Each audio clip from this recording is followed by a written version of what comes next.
नमस्कार, मैं हूं आपके साथ अंकिता पाल। बुलेटिन की शुरुआत करते हैं।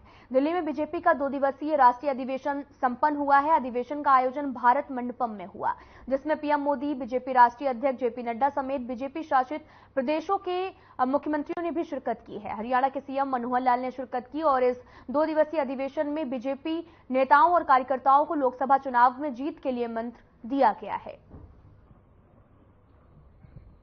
आपको बताते चले कि बीजेपी का राष्ट्रीय अधिवेशन संपन्न हो चुका है। सीएम मनोहर लाल ने कार्यक्रम में शिरकत की है और साथ ही आपको बता दें कि लोकसभा चुनाव को लेकर चर्चा भी की गई है कि आखिर लोकसभा चुनाव नजदीक आ रहे हैं, उसको लेकर तैयारियां भी लगातार जारी हैं। तो दूसरी तरफ बैठकों का दौर भी जारी है। राष्ट्रीय अधिवेशन की बैठक भी आयोजित की गई। सीएम मनोहर लाल ने कार्यक्रम में शिरकत की है।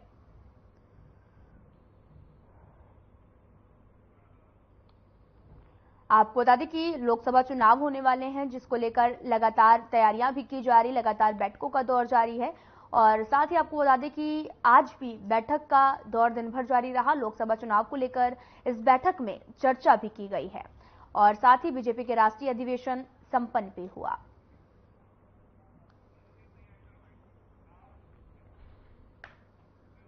हरियाणा के स्वास्थ्य एवं परिवार कल्याण मंत्री अनिल विज ने कहा कि प्रधानमंत्री नरेंद्र मोदी ने देश के प्रत्येक राज्य में एम्स स्थापित करने की घोषणा की है और इसी कड़ी में हरियाणा के रेवाड़ी में 22वें पीएम मोदी ने एम्स की आधारशिला रखी है। उन्होंने कहा कि इससे पहले दिल्ली में एम्स संस्थान है और लोग यहां पर दूर दूर से अपना इलाज कराने के लिए आते हैं, लेकिन अब फिर से अब हर प्रदेश में एम्स स्थापित किया जा रहा ताकि लोगों को किसी प्रकार की दिक्कत ना हो।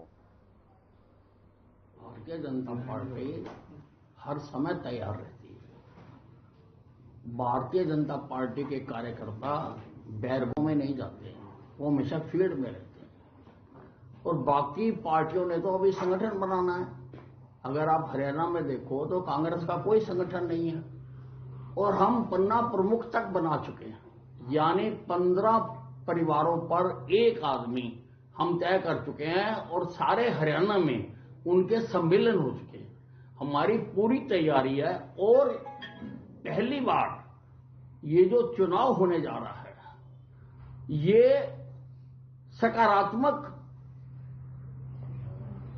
नजरिए से होने जा रहा है, ये नकारात्मक नजरिए से नहीं होने जा रहा। लोग जो मोदी जी ने काम किए हैं अपने 10 साल में, उनके लिए वोट देना चाहते हैं। जो आयुष्मान कार्ड बनाया है, जो उज्ज्वला योजना लागू की है, जो धारा 370 खत्म की है और जो भव्य राम मंदिर बनाया है, सारे देश में आज प्रो बीजेपी लहर है। आप स्वास्थ्य मंत्री हैं, रेवाड़ी में एम्स की जो सौगात प्रधानमंत्री हरियाणा को देके गए हैं, कितना इंपॉर्टेंट रहेगा ये? देखिए, प्रधानमंत्री जी ने हर प्रदेश में एम्स खोलने की घोषणा की थी। पहले दिल्ली में ये एक एम्स होता था, दूर दूर से लोग आते थे, बाहर सड़कों पर रुलते रहते थे। अब हर प्रदेश में एम्स खोला जा रहा है। ये 22वां एम्स है और हरियाणा में तो हम हर जिले में मेडिकल कॉलेज खोलने जा रहे हैं। इन सुविधाओं का विस्तार ही नहीं हुआ अब से पहले, केवल हमारी सरकार ने आकर ये करना शुरू किया। तो कहते हैं ना, यदि इंसान की इच्छा शक्ति मजबूत हो तो असंभव से असंभव काम भी सुलभ तरीके से पूरे हो जाते हैं। ऐसा ही कुछ संकल्प लिया था साल 2018 में जिला रेवाड़ी के 2 बुजुर्गों ने। आपको बता दें कि जब तक एम्स शिलान्यास का नहीं होगा तैयार, तब तक दाढ़ी नहीं कटवाएंगे। अब प्रधानमंत्री ने शिलान्यास किया तो उनका संकल्प भी पूरा हो गया है और अब यहां पर अपने संकल्प के अनुसार 19 फरवरी को भरी पंचायत में 5 सालों के लंबे अंतराल के बाद अपनी दाढ़ी कटवाएंगे। और आपको बता दें कि जो इलाके में चर्चा का विषय भी बना हुआ है, इसी के साथ इन्होंने एक संदेश भी दिया कि यदि किसी अच्छे और समाज हित में कोई संकल्प दृढ़ इच्छा शक्ति के साथ लिया जाए तो बड़े से बड़ा काम भी संभव हो जाता है। बस जरूरत है दृढ़ इच्छा शक्ति की।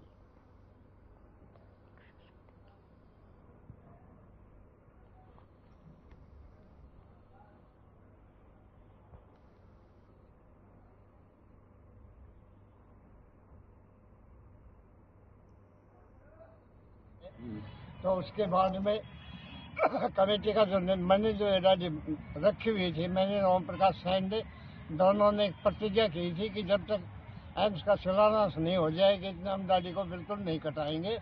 साथ साथ हमने ये प्रतिज्ञा पूरी अपनी की है। अभी कमेटी ने जो निर्णय लिया है उस हिसाब किताब से 19 फरवरी का दिन रखा हुआ और हम उस टाइम में दाढ़ी को कट पाए। ये संकल्प यहाँ के क्षेत्र के दूर दराज तक के संकल्प की सूचना चली गई कि भाई वहाँ भी 2 वृद्ध आदमी ऐसे हैं जिन्होंने अपने समाज की जो एक बहुत बड़ी सौगात मिलने वाली थी उस पर अड़चन पड़ी है, उसको पूरा करने के लिए संकल्प लिया है। तो पूरा क्षेत्र इसमें सहयोगी हो गया। हर तरह तन मन और धन से पूरे क्षेत्र ने सहयोग दिया है और क्षेत्र को ये चीज का आभास हुआ है कि हमारे क्षेत्र में भी ऐसे ऐसे वृद्ध जो 70 से भी अभाव है आज भी राष्ट्र की सेवा करने, समाज की सेवा करने के लिए आतुर है। और मैं एम्स संघर्ष समिति का सेक्रेटरी हूँ, सचिव हूँ। ओम प्रकाश जी, अब प्रधानमंत्री ने अब शिलान्यास कर दिया है एम्स का। आपने एक संकल्प लिया था एम्स के शिलान्यास को लेकर, क्या वो संकल्प था? संकल्प ये था जी, किसी भी कार्य को करने के लिए किसी भी प्रकार को संकल्पित होना पड़ता है, संकल्प लेना पड़ता है। उसी कड़ी में हमने ये संकल्प लिया था, मैंने और बाबा देशराज जी मनेठी ने, अगर जब तक एम्स का शिलान्यास नहीं होगा हम दाढ़ी नहीं कटवाएंगे। और ये 16 सितंबर 2018 में पंचायत हुई थी जिसमें एम्स संघर्ष समिति का गठन हुआ था। उस समय हमने ये प्रतिज्ञा ली थी।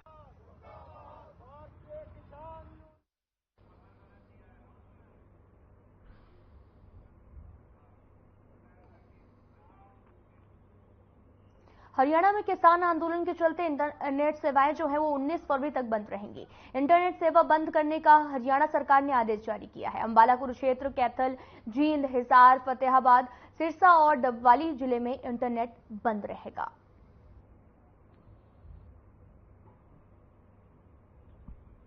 आपको बताते चले कि हरियाणा सरकार ने आदेश भी जारी किया है और जिसको लेकर किसान आंदोलन को लेकर इंटरनेट भी बंद करने की बात कही गई है और कई जिलों में इंटरनेट जो है, इंटरनेट सेवा जो है वो बंद रहेगी।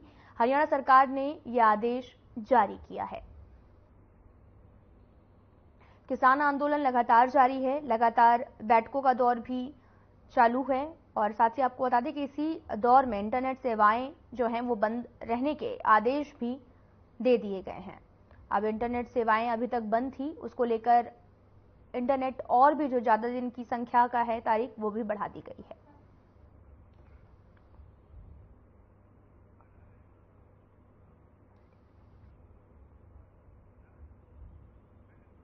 आपको बता दें कि अंबाला, कुरुक्षेत्र और सिरसा में इंटरनेट सेवाएं जो हैं वो बंद रहेंगी।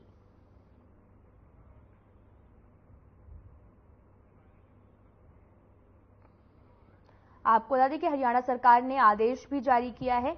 किसान आंदोलन को लेकर इंटरनेट सेवा जो है वो बंद रहेगी।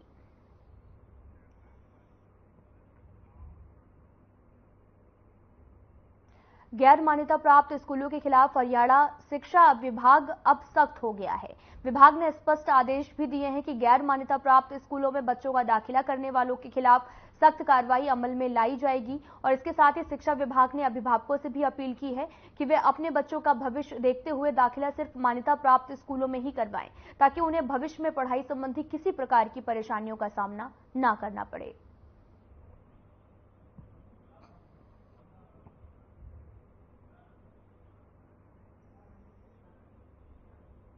देखिए, माननीय उच्च न्यायालय के दिशा निर्देश Manoj Kumar Jaiswal versus state of Haryana में ये निर्देशित किया गया है हमें विभाग द्वारा कि जितने भी गैर मान्यता प्राप्त स्कूल हैं जिनके पास विभाग की तरफ से कोई भी वैलिड डॉक्यूमेंट नहीं है, उनके विरुद्ध जो है हम सभी खंड शिक्षा अधिकारियों से सूचना ले रहे हैं और उन सभी को स्थानीय और एक राष्ट्रीय स्तर के अखबार में हम उनके नाम प्रकाशित करेंगे और सभी अभिभावकों को, समाज को इस बारे में बताया जाएगा कि ये गैर मान्यता प्राप्त विद्यालय हैं और इन विद्यालयों में अपने बच्चों का दाखिला ना करवाएं।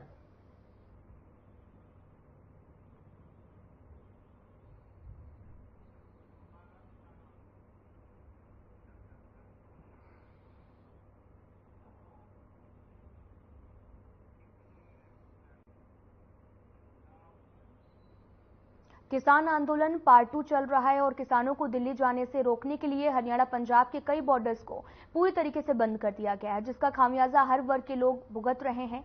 और अंबाला में दवाई कारोबारियों का काम भी पूरी तरीके से ठप हो गया है। दवा उद्योगपति जीडी जिब्बर का भी कहना है कि दवा बनाने के लिए जो भी रॉ मटेरियल जो है वो चाहिए था, उसकी सप्लाई नहीं हो पा रही। जो दवा बाहर भेजने के लिए तैयार की गई थी, रास्ते बंद होने की वजह से वह भी बीच रास्ते में ही लटके हुए हैं। आपको बताते चले कि दिल्ली कूच के लिए शंभू बॉर्डर पर किसान डटे हुए हैं, जिसके चलते दिल्ली से सटे तमाम रास्तों को बंद किया गया है, जिसका खामियाजा सभी वर्ग के लोग भुगत रहे हैं। आपको बताते चले कि किसान आंदोलन लगातार जारी है, जिसका खामियाजा अब लोगों को भी भुगतना पड़ रहा।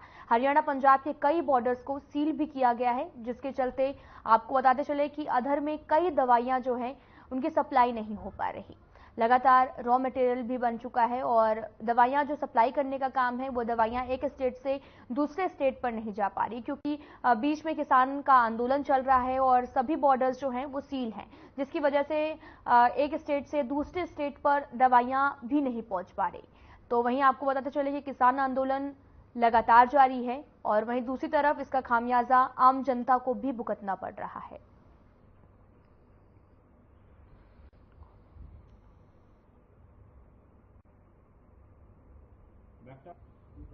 किसान परिवार से बिलोंग करता हूं और अब इंडस्ट्री में हूं, तो मैं दोनों का दुख दर्द बहुत अच्छी तरह से समझता हूं।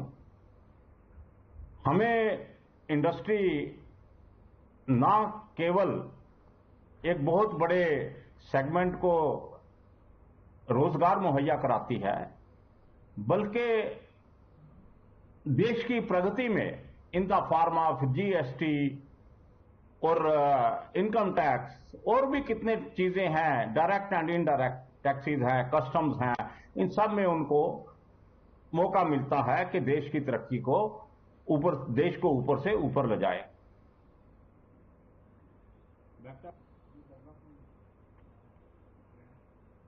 आपको बता दें कि हरियाणा पंजाब के कई बॉर्डर्स को सील किया गया है। लगातार आंदोलन जारी है, जिसको लेकर अब दवाइयों की सप्लाई भी नहीं हो पा रही। आप तस्वीरें भी देख सकते हैं जहां पर हरियाणा पंजाब के कई बॉर्डर सील हैं, जिसकी वजह से तमाम दवाइयों की जो खेप है, वो जो भी जरूरी दवाएं हैं वो एक बॉर्डर से दूसरे बॉर्डर नहीं जा पा रही हैं। दरअसल बॉर्डर सील होने की वजह से दवाइयां आम जनता तक नहीं पहुंच पा रही।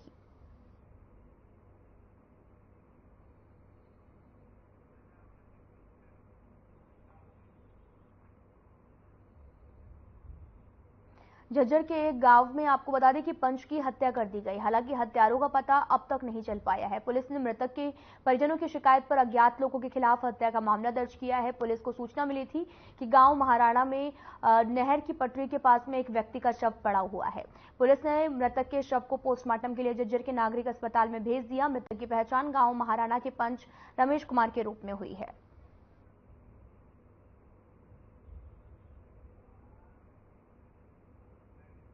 आपको बता दें कि पंच की हत्या का मामला सामने आया है और नहर के पास पटरी पर शव बरामद हुआ है और हत्या के कारण अभी तक नहीं पता चले हैं। दरअसल पंच की हत्या से गांव में भी सनसनी फैल गई है और लगातार पुलिस पूरे मामले की जांच कर रही है।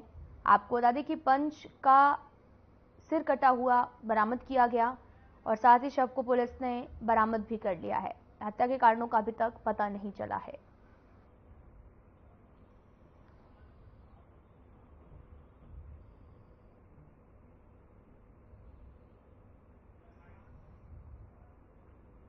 ये कल दिनांक 17/2 सुबह डायल 112 पे सूचना आई थी कि भाई गांव मेराना के पास नहर डिंगी के पास एक डेड बॉडी पड़ी है, जिसके सिर में चोट लगी हुई है। जो मौका पर कार्रवाई अमल में लाई गई तो नाम पता नाम जिसकी शिनाख्त नहीं हो सकी थी, जिस पर कॉलर की आईडी पर मुकदमा दर्ज कर दिया गया था हत्या का। और देर शाम को इसकी शिनाख्त हो गई थी। ये गाँव मेराना का कोई रमेश कुमार स्वरूप कृष्ण लाल के नाम से शिनाख्त हुई है, जो हाल ग्राम पंचायत मेंबर है, जिसकी कार्रवाई 174 की कार्रवाई अमल में लाई जा रही है। परिवार ने अभी कोई शिकायत दी है, अनजान व्यक्तियों के खिलाफ दी है। अभी नाम पता नामालूम है मुजरिमान।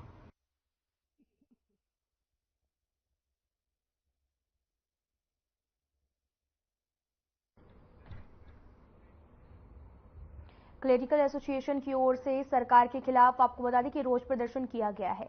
इसी को लेकर स्थानीय विधायक और पूर्व शिक्षा मंत्री गीता भुक्कल को भी ज्ञापन सौंपा है और आपको बताते चले कि एसोसिएशन ने अपनी मांग विधायक और पूर्व मंत्री गीता भुक्कल के समक्ष में विस्तार से रखी है। विधायक ने क्लेरिकल एसोसिएशन को संबोधित भी करते हुए कहा कि हम आपके साथ हैं, आपकी मांग को हम अपने मैनिफेस्टो में रखने के लिए कमेटी में विचार विमर्श भी करेंगे। साथ ही 20 फरवरी से शुरू हो रहे बजट अधिवेशन में भी विधानसभा अध्यक्ष के माध्यम से आपकी मांग को सरकार तक पहुंचाने का कार्य भी करेंगे।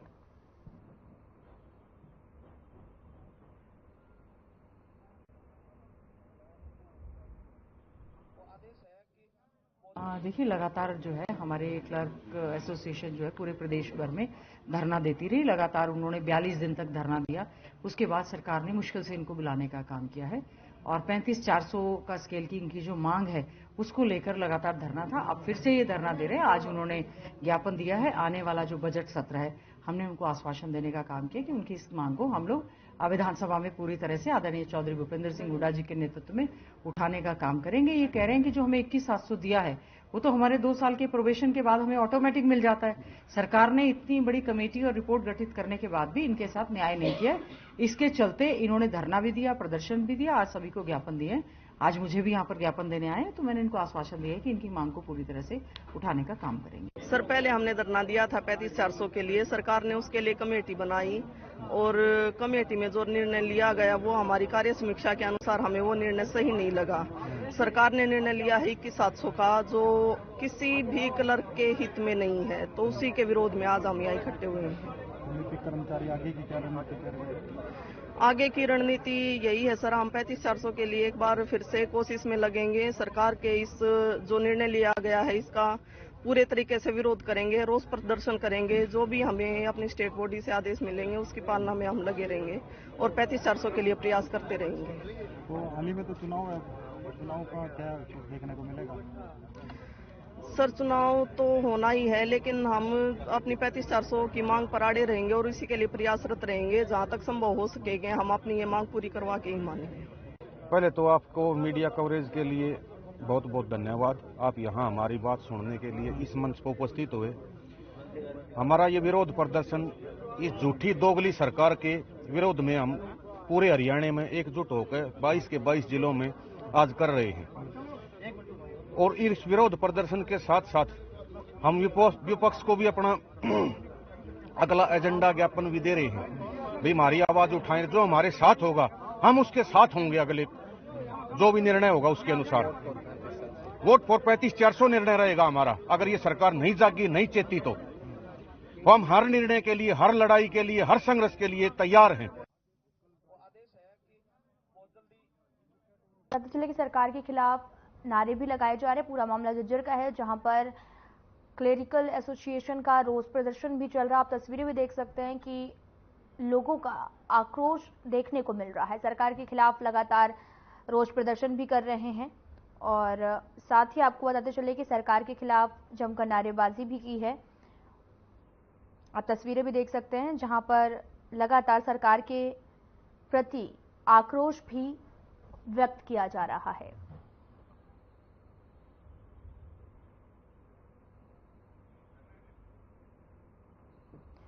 क्लेरिकल एसोसिएशन का रोष प्रदर्शन भी लगातार जारी। आप तस्वीरें भी देख सकते हैं जहां पर अपनी मांगे मनवाने के लिए लगातार सरकार के खिलाफ जमकर नारेबाजी भी की जा रही है। क्लेरिकल एसोसिएशन का रोष प्रदर्शन भी लगातार जारी है।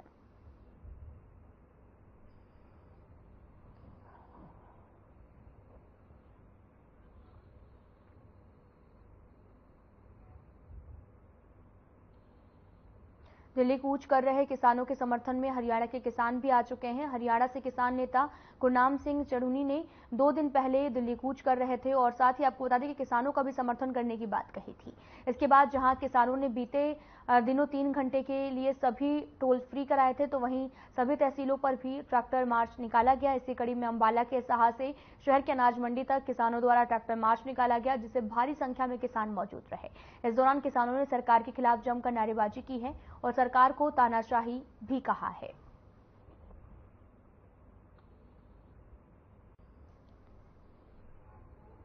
आज जो हम ये ट्रैक्टर मार्च निकाल रहे। कल हमने 3 घंटे के लिए टोल भी फ्री किए थे पूरे हरियाणा, पंजाब, यूपी, राजस्थान तक, जहाँ तक हमारा संगठन है। और आज ये ट्रैक्टर मार्च है, शांति प्रिय है। हम ट्रैक्टर मार्च निकाल रहे हैं। जो हमारे किसान जम्मू बॉर्डर पे रोके हुए हैं, रास्ते ब्लॉक सरकार ने किए हैं और ऐसे बैरिकेड लगा दिए जैसे कि यहाँ पाकिस्तान का बॉर्डर हो। और जो किसान हमारे जख्मी हुए हैं, काफी गोलियां भी चलाई सरकार ने, आंसू गैस के गोले भी छोड़े।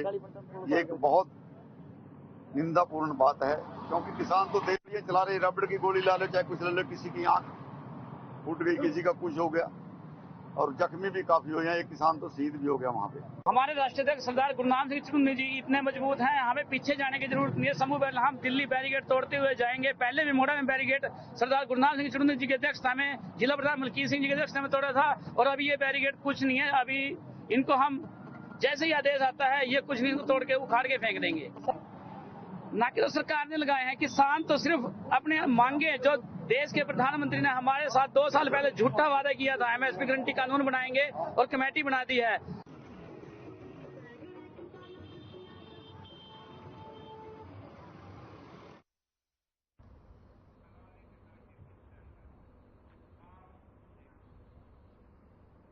किसान नेता लखविंदर सिंह औलख ने एक प्रेस वार्ता की है। किसान नेता औलख ने कहा कि अब तक 3 बैठकें हो चुकी हैं, लेकिन सोमवार की बैठक आखिरी बैठक हो सकती है। सरकार जानबूझकर टालमटोल कर रही है और हमें भी उम्मीद है कि बैठक में सोमवार को मांगे पूरी होंगी। गांव चकेरिया का भी किसान हुआ घायल और आपको बता दें कि जिगरदीप सिंह घायल हुए हैं और घायल किसान ने कहा कि वह शांतिपूर्ण तरीके से बैठे हुए थे। आपको बता दें कि किसान आंदोलन भी लगातार जारी है। किसान नेता ने भी पीसी की और पीसी करते हुए उन्होंने सरकार पर तंज भी कसा। उन्होंने कहा कि हमारी मांगे किसान मांग ले और साथ ही लगातार सोमवार को भी आज बैठक हुई है। तो वहीं दूसरी तरफ किसान नेता ने भी प्रेस वार्ता की है। उन्होंने कहा कि सरकार एमएसपी पर टालमटोल कर रही है और आज बैठक हुई है और इस बैठक के बाद ही कुछ निर्णय निकल पाएगा।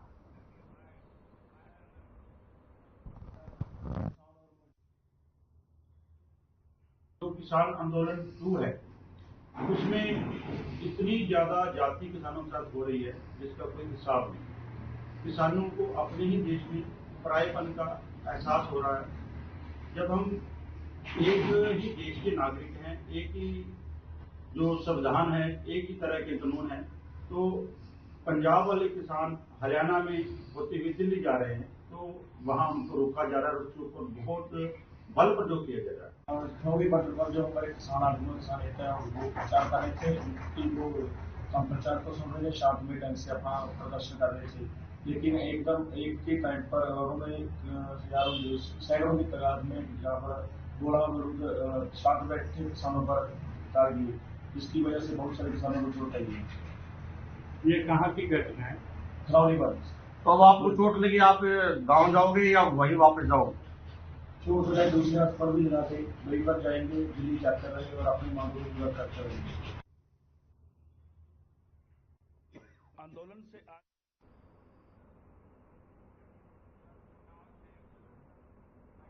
फिलहाल इस वीडियो में इतना ही। नमस्कार।